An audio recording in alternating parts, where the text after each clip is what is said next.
L'année dernière, la Coupe de France, c'était au pays des corsaires, Saint-Malo.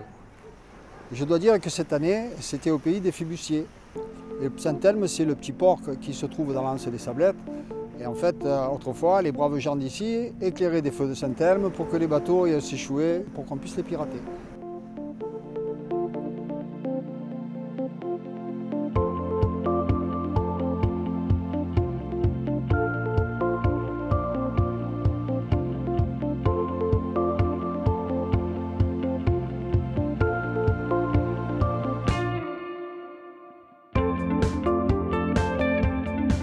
On va remercier nos hôtes, le club local de la Seine, qui nous fait l'honneur de nous recevoir pour cette Coupe de France. Je pense qu'ils nous ont préparé quelque chose de fort sympathique sur l'eau.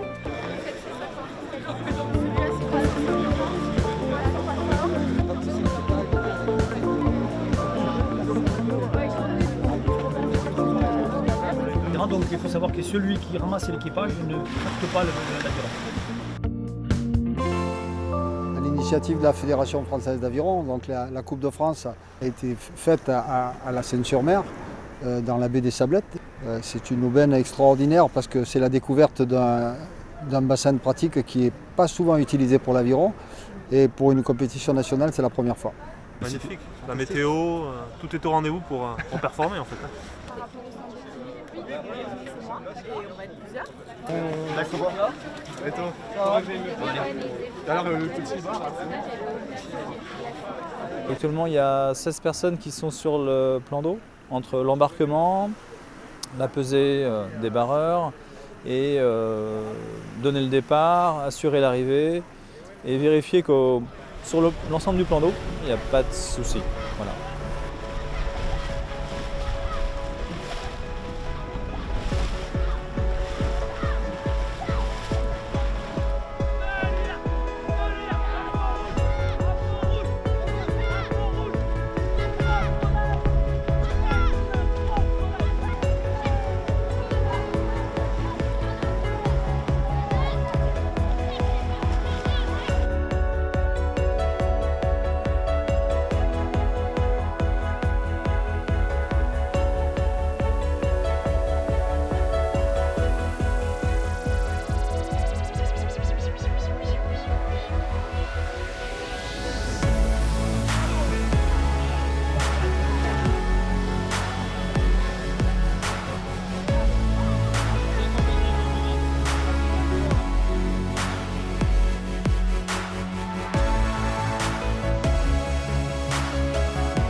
On sait qu'il y a devant et vu que c'est pas des rigolos et tout, on est content, on s'est donné vraiment à fond, on s'est bien saigné sur la course.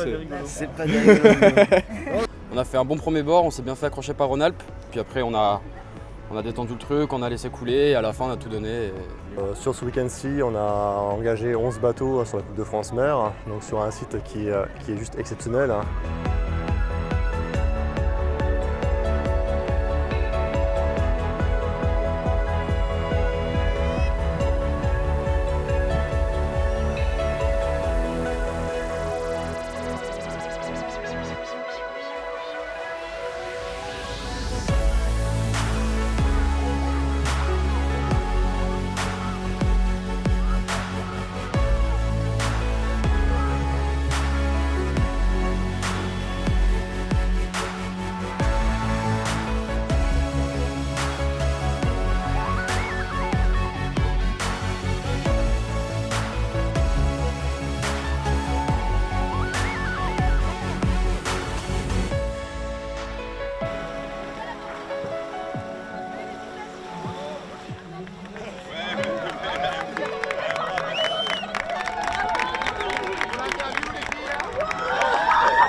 On a tout donné. Nous, on regrette rien. Ouais, on a tout donné, on s'est arraché. On a essayé. De toute façon, l'objectif c'était au moins de faire un podium et nous, c'est tout ce qu'on voulait. On voulait faire un podium pour notre dernière année de junior et pour notre petite cadette.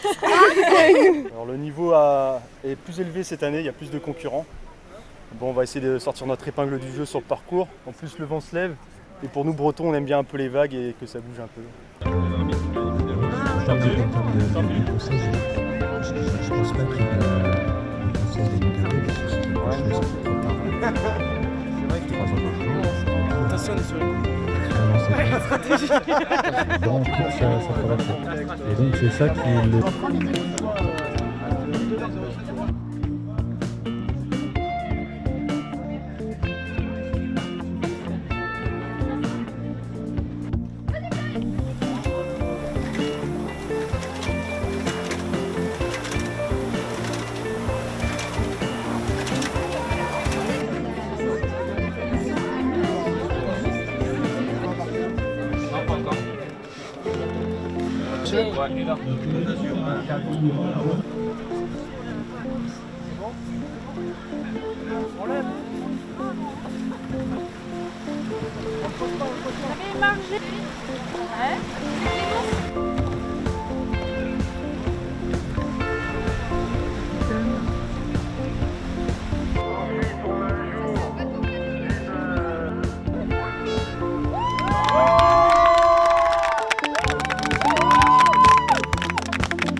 Ah bah on a rien à chercher, ouais, on est content.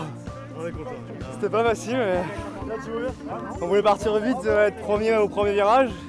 On a réussi mais derrière ça s'accrochait, tout ça. Mais c'était bien, bonne course. Ce qui était chouette, c'était que malgré notre problème où on s'est fait dévier, il y a eu des passages où on est reparti, on est bien reparti et ça fait plaisir. Attention, un sport d'équipe, c'est toujours plaisir. Difficile mais c'est une belle course. On n'a rien à lâcher. Rien à regretter, voilà.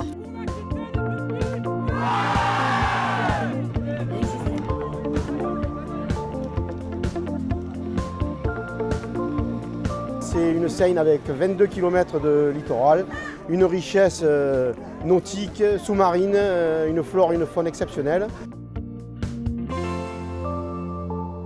Déjà on peut dire c'est un coup d'essai réussi et maintenant on attend la transformation pour le futur avec un championnat de France. Et moi en tant que responsable de l'aviron de mer, je souhaite sincèrement que ce projet puisse aboutir dans l'avenir. On a été extrêmement bien servi par le temps et puis je crois que dans l'ensemble les choses se sont très bien déroulées. Et puis surtout j'ai bien vu que les gens étaient super contents, quoi. Je veux dire c'est ça qu'on a vu. Hein. Vous avez vu la finale là, les remises de médailles, c'était top. Médaille de bronze, Macodon Coussillon, cordonnier, Giorgio, barreur, Anthony Leger. Médaille d'argent, Rhône-Alpes, Mathieu, médaille d'or, Côte d'Azur,